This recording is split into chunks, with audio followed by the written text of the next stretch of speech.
Hello বন্ধুরা, good morning. আজকে একটু তাড়াতাড়ি উঠতে গিয়ে বেলা করে ফেলেছি, ঘুম থেকে 7টা বাজিয়ে ফেলেছি। আজকে বড় ছেলের স্কুল আছে, আজ থেকে স্কুল চালু হলো ওদের। গরমের ছুটি খেলো খুব, কিন্তু সকালবেলায় মর্নিং স্কুলটা যেটা হচ্ছিলো সেটা করাই ভালো ছিল, কারণ প্রচণ্ড গরম, এখনও কিন্তু গরম কমেনি। তো আবার 9টা থেকে 4টে অবধি স্কুল। তো আমার আবার দেরি হয়ে গেছে ঘুম থেকে উঠতে। খাবার বানাবো, টিফিনও যে বসিয়ে দিয়েছি টিফিন। ও আলু চচ্চড়ি দিয়ে রুটি খেয়ে যাবে, আর ওর টিফিনে পোলাও বানিয়ে দিচ্ছি। পোলাও ওর ফেভারিট, ও জানে না, টিফিন বক্সে ভরে দেবো, ওর খুব ফেভারিট। ওর জন্মদিনের দিন করে দিয়েছিলাম, আর আজকে টিফিনে করে দিচ্ছি। কিন্তু ঘুমোচ্ছে এখনো, পড়বে কখন থেকে ডাকছি, কি ঘুমোচ্ছেই না। ওদিকে গুবলু ঘুমোচ্ছে, দুজনায় ঘুমোচ্ছে। খুব গরম করছে, বাবা মরে গেলাম গরমে। আমার মধ্যে জীবনে বেড়ে যাচ্ছে, গরমের মধ্যে কাজ করতে খুব কষ্ট হচ্ছে। তারপর আমরা এইটা করেছি। এটা পরলে বেশি গরম লাগে, কী বলে যেন ওটা, কাপ্তানটা পরলে বেশি গরম লাগে। পোলাও আমি দেখো কীভাবে বানাচ্ছি। এখানে আলু চচ্চড়ি বসানো আছে, এখানে হচ্ছে। আর এদিকে রুটি দিয়ে আলু চচ্চড়ি দিয়ে খেয়ে যাবে। আর আজকে আমার মার শাশুড়ি আর মার শ্বশুর এসছে, আজকে না কালকে এসছে। তো মা ভাত বসিয়ে দিয়েছে অলরেডি। তো এবার আমি গিয়ে তাড়াতাড়ি করে কাজটা সেরে গিয়ে নিচে রান্না করতে হবে। খুব দেরি হয়ে গেল, আমার উঠতেই 7টা বেজে গেছে, খুব দেরি হয়ে গেছে আজকে, ঘুম থেকে লেট করে ফেলেছি। ওদিকে দেখো স্কুলে যাবে আজকে, প্রথম স্কুল খুলে, একটু তাড়াতাড়ি উঠে রেডি হও, ড্রেস পর, খাবি, বইয়ের ব্যাগ গুছাবি, তাহলে তাড়াতাড়ি ওঠ। কখন থেকে ডাকছি, উঠছেই না, ঘুমিয়ে যাচ্ছে। আর বলো না, পোলাওয়ের মধ্যে দেখো কতটা হলুদ দিয়ে ফেলেছে, হলুদের কারি হয়ে গেছে একদম। আর সত্যি কথা বলতে কমেন্টে অনেকে বলেছে যে কিভাবে পোলাও রান্না করতে হবে, মানে যেমন চাল তার ডবল জল নিয়ে করতে বলেছে। পোলাও এইভাবে রান্না করে না, আমি তো বোকার মতন পোলাও রান্না করি। তবে কী বলতো, আমি ওইভাবে করতে পারি না। এবার যদি জলটা দিয়ে হয়তো গ্যাসের আঁচটা হয়তো বুঝতে পারবো না, গলে যদি যায় বা একটু লাগা লাগা হয়ে থাকে না, ওইটা পছন্দ করে না। একদম ঝুড়ো ঝুড়ো হবে, শক্ত হলেও খেয়ে নেবে, কিন্তু গলা খেতে চায় না, গলা রাইস ভাত কিচ্ছু খেতে ভালোবাসে না। তাই আমি বাবা দরকার নেই, আমি আলাদা করে সেদ্ধ করে নিই, দিয়ে তারপরে একটু ঘি দিয়ে চিনি টিনি দিয়ে একটু ভেজে দিই, ওরকমই করে দেবো। তারপরে আবার যদি স্কুলের টিফিনে নিয়ে যায়, যদি সে লাগা লাগা হয়ে থাকে, নষ্ট হয়ে যায় বা খেতে যদি না চায়, রাগ করে, তাই জন্য আমি এভাবেই করে দিচ্ছি। তবে আমি আগে করতাম ওরকম, ভালো পারি না সেরকম, ঝুড়ো ঝুড়ো হয় না বলে আমি করতে চাই না ওরকম।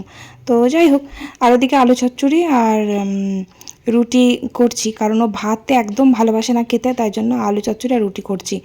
ভাত করে দেওয়া মানে বেকার হয়, ও ভাত খেতেই পারে না। তাই একটু আলু চচ্চড়ি দিয়ে রুটিটাও খেয়ে যাবে, আর পোলাওটা টিফিনে নিয়ে যাবে। কিন্তু আমার বড় ছেলে কি বলছে না, বলছে যে মা তুমি তো আমার জন্য পোলাওটা রান্না করে দিচ্ছ, তো টিফিনে আমি নিয়ে যাবো না। বলছি কেন? বলছে আমি টিফিনে নিয়ে গেলে আমাকে কেউ খেতে দেবে না, সব বন্ধুরা খেয়ে নেবে, তাই জন্য আমি টিফিনে নিয়ে যাবো না। তুমি আমাকে পোলাওটা এখন দাও, আমি তৃপ্তি করে খেয়ে যাই, আর টিফিনে আমাকে রুটি আর আলু চচ্চড়িটা দিয়ে দাও। আমি বললাম তাই হোক, তাহলে তাই কর। ও টিফিনে আলু চচ্চড়ি আর রুটিটা নিয়ে গেল, আর পোলাওটাও খেয়ে গেল। কারণ ও বারবার করে বলছে মা আমি টিফিনে পোলাও কিছুতেই নেব না, তাহলে আমি ভাগেই পাবো না। কারণ ও খুব ভালোবাসে পোলাওটা খেতে, খুবই পছন্দ করে। সেই জন্য ও চাইছে না ওই ওই ভাগ থেকে ও কাউকে দিতে, মানে কোনো বন্ধুকে দিতে। আর বলছে একটু বেশি করে দিই, ফ্রেন্ডরা একসাথে মিলেমিশে খাবি। কিন্তু না, ও খেয়ে গেল। যাই হোক, খেলেই হলো, ওর জন্য বানিয়ে দিয়েছি, ও খেলেই হলো। তারপর আমি আর চা করলাম না, মানে চা খাওয়ার আর সময় নেই, এমনি লেট করে ঘুম থেকে উঠেছি, 7টা বেজে গেছে। তারপরে কত কাজ ছিল দেখো, ঘর ঝাড় দিলাম, ঘর মুছলাম, তারপরে ছেলের টিফিন রেডি করলাম, রুটি করলাম, আলু চচ্চড়ি করলাম, পোলাওটা রান্না করলাম, গুবলু সোনাকে তোলালাম, ওকে খাওয়ালাম। তারপর আমি একটা রুটি বেড়েছিল, ওই রুটিটা দিয়ে একটু আলু চচ্চড়ি নিয়ে কোনোরকম দুটো খেলাম, খেয়ে তারপর নিয়েছিলাম। আর ওই যে বললাম না মার শ্বশুর এসছে, তো এবার রান্নাটা তো করতে হবে, তো মা ভাত বসিয়ে দিয়েছে তাড়াতাড়ি। এবার আমি নিচে যাবো, দিয়ে গিয়ে দেখি কি রান্না হবে, রান্নাটা সেরে নেবো। আর ওই যে বললাম মা অনেক তাড়াতাড়ি ভাত বসিয়ে দিয়েছে, আমি এসে দেখলাম ভাত হয়ে গেছে। আমি ভাতটা নামিয়ে দিলাম। আর আলু চচ্চড়ি করেছিলাম, একটু বেশি করেই করেছিলাম, ভিজে ভাত রয়েছে অনেকগুলো, ওগুলো খেয়ে নিতে হবে। তো ওই আলু চচ্চড়ি একটু বেশি করেই করলাম ওই জন্য। তো আলু চচ্চড়ি তো গ্যাসে করেছিলাম। তারপর ভাতটা নামিয়ে দিয়ে পটল ভাজা করলাম কটা, আর জলখাবার সবার জন্য একটা করে ডিম ভাজা করলাম। মেসো মাসি আছে, ওদেরকেও দিতে হবে, ডিম ভাজাটা ওই জন্য আরও করলাম। জলখাবারে কী দিয়ে ভাত দেবে বলো তো, একটু আলু সেদ্ধ দিয়েছি আর ডিম ভাজা করলাম, আর ওই আলু চচ্চড়ি আছে, আর একটু পটল ভাজলাম। তারপর এই যে এই ডাঁটাগুলো, সেই কি বলে লাল ডাঁটা, এই ডাঁটাগুলো সব রকম সবজি দিয়ে একটু চচ্চড়ি করলাম। এই চচ্চড়ি না হলে ভাতই তো খেতে ইচ্ছা করে না একদম, মানে যতই ভাজা ভুজো তরকারি ঝোল মাংস মাছের ঝোল যতই থাকুক না কেন, একটা শাক চচ্চড়ি বা ডাঁটা চচ্চড়ি না থাকলে যেন আমাদের ভাতই ওঠে না। তাই জন্য এই ডাঁটা চচ্চড়িটা করলাম, সব রকম সবজি যেটু পাঠিয়ে দিয়েছিল ডাঁটাটা। তো এই ডাঁটা চচ্চড়ি ঝিঙে দিয়ে বেশি ভালো লাগে। আবার কিছু কিছু ডাঁটা আছে দেখবে একদম স্বাদ নেই, খেতেই ভালো লাগে না। আমাদের ওখানে এই ডাঁটাগুলোকে বলে গোবরি ডাঁটা বা মিষ্টি ডাঁটা বলে, আর এখানে বলে আলংপুরি ডাঁটা, কাটোয়া ডাঁটা, নানা রকমের নাম এখানে। কিন্তু ডাঁটাগুলো খেতে স্বাদই নেই, লম্বা লম্বা হয় কিন্তু মিষ্টি খুব কম হয়। আর আমার বাপের বাড়ির ওদিকে যে ডাঁটাগুলো হয় ওগুলো একটু খাটো খাটো আর প্রচুর ঝাড় হয় আর ভীষণ মোটা মোটা আর প্রচণ্ড মাড়ি আর খেতে ভীষণ মিষ্টি। ওই ডাঁটা চচ্চড়ির মধ্যে চিনিই দিতে হয় না, এতটাই মিষ্টি। তো সেই ডাঁটা এখানে পাওয়া যায় না, মানে বাজার তন্ন তন্ন করে খুঁজলেও পাওয়া যাবে না, এখানে বিক্রি করে না কেউ। যাই হোক, এই ডাঁটাগুলো সব রকম সবজি টবজি দিলাম ঝিঙে টিঙে দিয়ে। তারপরে কাঁঠালের বীজ আমাদের বাড়িতে এত পরিমাণ ভালোবাসে, পোড়া ভাজা সেদ্ধ তরকারি সব ভালোবাসে, শুধু আমিই খেতে পারি না। কাঁঠালের বীজটা খুব একটা ভালো লাগে না আমার, মিষ্টি লাগে, কেমন কেমন যেন লাগে, খেতেই পারি না আমি বিয়ের আগে যখন মা রান্না হয়ে যেত তখন ওই উনুনের মধ্যে দিয়ে দিতাম, মানে পোড়া কাঁঠালের বীজ পোড়া, ওটা একটু খেতাম কিন্তু খুব একটা ভালোবাসি না। তবে আমাদের গাছে আবার কাঁঠাল হয়েছে, এক গাদা কাঁঠাল হয়েছে। কাঁঠাল তো এখন ভালোই লাগে না আমার খেতে, মানে এত চড়া গরমের মধ্যে কাঁঠাল খেয়ে মরবো নাকি, তাই প্রত্যেক দিন কাঁঠাল নিয়ে আসছে, দিয়ে এবার কাঁঠালগুলো তো পচে যাচ্ছে, দিয়ে যে কাঁঠালগুলো ফেলে দিচ্ছে, ফেলে দিয়ে বীজগুলো নিয়ে জেঠু বাজারে বিক্রি করে। বীজ তো প্রচুর দাম এখানে, আমাদের বাজারে বিক্রি পাওয়া যায়, মানে বাজারে বিক্রি করে আর কি। অনেক জায়গায় আবার কাঁঠালের বীজ বিক্রি হয় না, কিন্তু আমাদের এখানে কাঁঠালের বীজ বিক্রি হয়। তো বিক্রি তো করে জেঠু, আবার বাড়িতেও অনেক কাঁঠালের বীজ আছে যেগুলো ওগুলো খাওয়ার জন্য রেখে দিয়েছি। তো সেই চচ্চড়ি মধ্যে দিলাম কটা কাঁঠালের বীজ, তরকারির মধ্যে চচ্চড়িতেই ভাল লাগে খেতে। জল নিয়ে আসছো আমার জন্য, দাও দাও দাও দাও। তুমি খেয়েছো জল? দাও, ঘরে গিয়ে মুখটা মুছে নাও, ঘেমে গেছো। দাও, ভিজে গেল। এ কি কাজ করে দিচ্ছিস? এই ছোট্ট মা কি কাজ করে দিচ্ছিস? হ্যাঁ, ছোট্ট আমার কাজ করে দিচ্ছিস? তুমি নাও, আমি পারছি না। তা আলু শক্ত হবে না নরম হবে? ঘরে গিয়ে রাখতে হবে কিন্তু, তুলে দিলে হবে না কিন্তু, ঘরে গিয়ে রেখে দিয়ে আসবি। গুবলু আমার কত কাজ করে দিচ্ছে দেখেছো, ছোট ঠাম্মি। ওই ছোট ঠাম্মি ওকে খুব ভালোবাসে।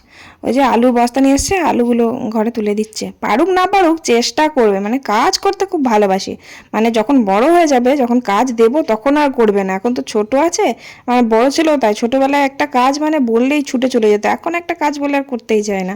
এখন তাছাড়া পড়াশোনার চাপ হয়ে গেছে, বাড়িতে তো থাকেই নেই, যে স্কুল খুললো বাড়িতে তার মানে ওকে দেখাই যাবে না। এখন আবার পড়ার চাপটা আরও বেশি বেড়ে গেল। যাই হোক, তো ওদিকে মাংস তো বসানো আছে, মাংসটা হলেই আমার হয়ে যাবে। আর বাসন যা ছিল টুকটাক, ওই বাসনগুলো আমি মেজে ধুয়ে নিলাম।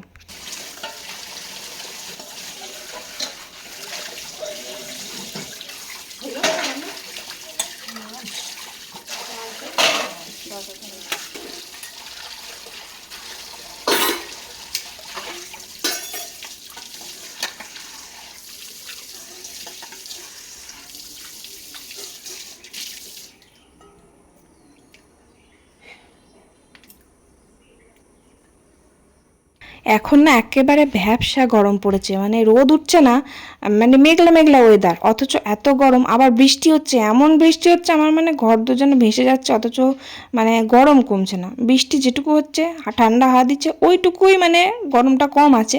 তারপর যে বৃষ্টি থেমে যাচ্ছে সঙ্গে সঙ্গে গরম হয়ে যাচ্ছে, মাটি থেকে যেন ভাপ বেরিয়ে আসছে, এত গরম, গরমের মধ্যে ভীষণ কষ্ট। যাই হোক, তো মাংস হয়ে গেছে, মাংসটা আমি নামিয়ে দিলাম। আর অনেকে কমেন্ট করেছো যে তোমার রান্নাঘরটা ভীষণ নোংরা, কি করি বলো তো, আমি কি করবো? ওই যে উপরে রসুন ঝোলানো আছে, এদিকে রান্না করে করে কালি হয়েছে, এগুলো তো প্লাস্টার করতে হবে। আমি কি নিজে নিজে প্লাস্টার করবো বলো তো? এগুলো তো কবে থেকে আমার বরকে বলছি যে এই নিচটা প্লাস্টার করে দাও, একটু রান্নাঘরটা কেমন ধরা হয়ে আছে, সত্যি রান্নাঘরটা নোংরাই হয়ে আছে, কিছু করার নেই আমার। আমি বাড়িতে বলেছি, তো এবার করে দিলে তবে তো।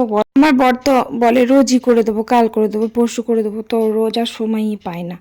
যাই হোক, তো রান্নাবান্না শেষ করে আমি উপরে এলাম। উপরে এসে জন্য আমি হাঁপ ছেড়ে বাজারে একটু স্ট্যান্ড পাখাটা চালিয়ে দিয়ে একটু হাওয়া খেয়ে নিই, খুব গরম লাগে। মানে রান্নাবান্না করে এসে আর মানে কোনো চান করতেও ইচ্ছা করে না, মনে হয় যেন একটু চুপচাপ শুয়ে পড়ি। তো তাই করি আমি। তো এবার আজকে না একটু তাড়াতাড়ি রান্না হয়ে গেছে, তাই ভাবলাম চুলে একটু পেঁয়াজের রস দিই। তো চুলের মধ্যে পেঁয়াজের রস দেবো বলে পেঁয়াজের রসটা কুড়ে নিয়েছি, মানে সেই আলু ছোলা যে মেশিনগুলো হয় না, আলু কোড়া ছোটোটা যেটা, ওটা দিয়ে কুড়ে কুড়ে রস বার করে নিয়েছি আমি। ওটা চুলে দেবো, চুলে দিলে আমার কোনো চুল উঠছে প্রচণ্ড, চুল এত পরিমাণে উঠে যাচ্ছে, অনেক দিন হলো পেঁয়াজের রস দেওয়া হয়নি। আর সত্যি খুব উপকারী পেঁয়াজের রসটা চুলের পক্ষে, কারণ মানে পেঁয়াজের রস দিলে না নতুন চুল গজায়। আমার পুরো একদম স্মৃতিটা একদম টাক হয়ে গেছে দেখো। অনেক দিন দেওয়া হয়নি, শুধু আজকে দিচ্ছে বলে তা না, কিন্তু আমি মাঝে সাঝে দিই। তো বহুদিন হয়ে গেল দিইনি। মানে নতুন চুল গজাবে, তারপরে চুল ওঠাটা বন্ধ হবে, তারপরে চুল ঘন হবে, কালো হবে। এই জন্য পেঁয়াজের রসটা ভীষণ উপকারী। আর পেঁয়াজের রসের মধ্যে আমি একটা ভিটামিন ই ক্যাপসুল দিলাম। ভিটামিন ই ক্যাপসুল আমার ঘরে আনাই থাকে। ভিটামিন ই ক্যাপসুলটা দিলে চুল ওঠাটা বন্ধ হয়। তারপরে আমি স্কিনেও দিয়ে, যে মুখে দেখো আবার ফেস প্যাক লাগিয়েছি, ফেস প্যাকটা যেটা আমি একটা শর্ট ভিডিও করেছি সেটা তোমাদের দেবো খুব তাড়াতাড়ি। আবার যেটুকুনি বেঁচে যায় আমি হাতেও লাগিয়ে দিই। ফেস প্যাকে যেটা বানায় ওটা ঘরোয়া পদ্ধতিতে, ঘরেতে যা থাকে ওই দিয়েই বানাই। খুবই ভালো, আর আমার ভীষণ উপকার হয় স্কিনে। আর আমি তোমাদের এর আগেও বলেছি, ওটা তোমরা নিজেরা ঘরে করে মানে ঘরে বানিয়ে ওটা মুখে লাগাবে। ফেস প্যাকটা নিজেরা বাড়িতে বানিয়ে মুখে লাগাবে, দেখবে, আমি গ্যারেন্টি দিচ্ছি তোমাদের। আমি আগেও বলেছি যে ভীষণ উপকার, তোমরা ফল পাবে দেখবে। আর পেঁয়াজের রসটা, মানে পেঁয়াজের একটা গন্ধ থাকে না, ওই পেঁয়াজের গন্ধটা প্রচণ্ড, মানে আমার নাকে লাগতো আগে, এখন দিয়ে দিয়ে অভ্যাস হয়ে গেছে। তাই অনেকে আবার পেঁয়াজের গন্ধ সহ্য করতে পারে না, বা চুলে দেবে। অনেকে ভাবে যে কি গন্ধ, চুলের মধ্যে গন্ধ বার হবে। তো এবার দেখো, চুলকে বাঁচাতে গেলে তোমাদের দিতেই হবে, একটু একটু তো কষ্ট সহ্য করতেই হবে। আর দেবার সময় একটু খুব বেশি গন্ধ লাগে, তারপরে ধুয়ে ফেলার পর গন্ধটা অতটা লাগে না। আর যেদিন দেবে সেদিনকে কিন্তু শ্যাম্পু করে ফেলো, তা নাহলে থাকতে পারবে না। আর ওই সব পেঁয়াজের রসটা সারা বিছানায় হয়ে যাবে একদম বালিশে টালিশে। তো এবার যেদিনকে পেঁয়াজের রসটা দেবে সেদিনকে শ্যাম্পু করে একটা কন্ডিশনার দিয়ে দেবে, তাহলে চুলটা রাফ হবে না, একদম সিল্কি হয়ে থাকবে। আর ভীষণ উপকার পাবে। দেখো একবার দিয়ে, তাহলে নিজেরাই বুঝতে পারবে। আমি আর বড় বড় কথা বলবো না, নিজেরাই যখন বুঝতে পারবে তখন দেখবা দেবে। অনেকে জানে, গুগলে সার্চ করেও দেখো যে পেঁয়াজের রস কতটা উপকারী চুলের পক্ষে। যাই হোক, তো তারপর চান করলাম, অনেক দেরি হয়ে গেলে সব চান করতে, মুখে লাগিয়েছিলাম ওইসব, তারপরে শ্যাম্পু করতে। আমাদের গাছের প্রচুর আম হয়েছে এবার। আর এখন মানে সমস্ত আম শেষ হয়ে যায়, সব গাছের আম শেষ হয়ে যায়, তারপর আমাদের গাছের আমগুলো পাকে। আমাদের গাছের আম হচ্ছে আম্রপালি আম, ভীষণ মিষ্টি, এত ভালো খেতে, খোসা পাতলা, তারপরে ভেতরে সুতো কম, এত ভালো লাগে খেতে আমগুলো। তো আম পেড়েছিল অনেকগুলো, ওটা কেটে ওই যে আমার বড় ছেলে যখন স্কুল থেকে বাড়ি এলো তখন একটু খাওয়া দাওয়া করলাম। সন্ধ্যেবেলা দেখো পড়তে বসিয়েছি, আর আমার বড় ছেলে পড়ে বাড়ি এসেছে। তো দাদাকে দেখে এত আদর বেড়ে গেছে কেন কে জানে, দুই ভাই তো সারাদিন এত মারামারি করে কি বলবো, আজকে আবার খুব আদর দেখাচ্ছে। আর পড়াশোনা তো মানে পড়াশোনায় কীভাবে ফাঁকি দিতে হয় সেটা খুব ভালো করে জানা আছে, একটা করে ওয়ার্ড লিখবে আর ওরকম খেলা করবে। এখন দাদাকে পেয়েছে, দাদার সাথে খেলা করছে। আর রাত্রেবেলা দুটো গরম গরম ভাতই করেছিলাম, আর তরকারি তো ছিলই, ওই মাংসের তরকারি। তো ওই গরম গরম ভাত, আলু সিদ্ধ, আর একটু কচু সিদ্ধ দিয়েছিলাম। আমার কচু সিদ্ধ খেতে খুব ভালো লাগে, কচু ভাতে বেশ ঝাল ঝাল ঝাল ঝাল করে মাখলে খুব ভালো লাগে, তরকারিতেও খুব ভালোবাসি, মানে কচুটাই খুব ভালোবাসি খেতে আমি। যাই হোক, তো ওই গরম গরম ভাত আর মাংস ছিল। রাত্রেবেলা দেখো ভাত খাওয়াই উচিত নয়, আমি তো ভাত খাওয়া বন্ধ করে দিয়েছিলাম। তো আবারও সেই মানে ভাত খাচ্ছি, আবার মানে ভাত খেলে কি বলো তো, শরীরটা যেমন ভারী হয়ে যায়, পেটটা মোটা হয়ে যায়। তো ভাত খাওয়াটা বন্ধ করে দিয়েছিলাম, তো ভালো ছিলাম তখন, ভাত খাওয়াটা আবার বন্ধ করে দিতে হবে। মানে মাংস টাংস হলে না ভাত খেতেই ভালো লাগে আমার। যাই হোক, তো চলো ভিডিওটা আমি এখানে শেষ করছি, ভালো লাগলে একটা লাইক করে কমেন্ট করে দিও। চলো আজকের মতো tata, bye bye, good night.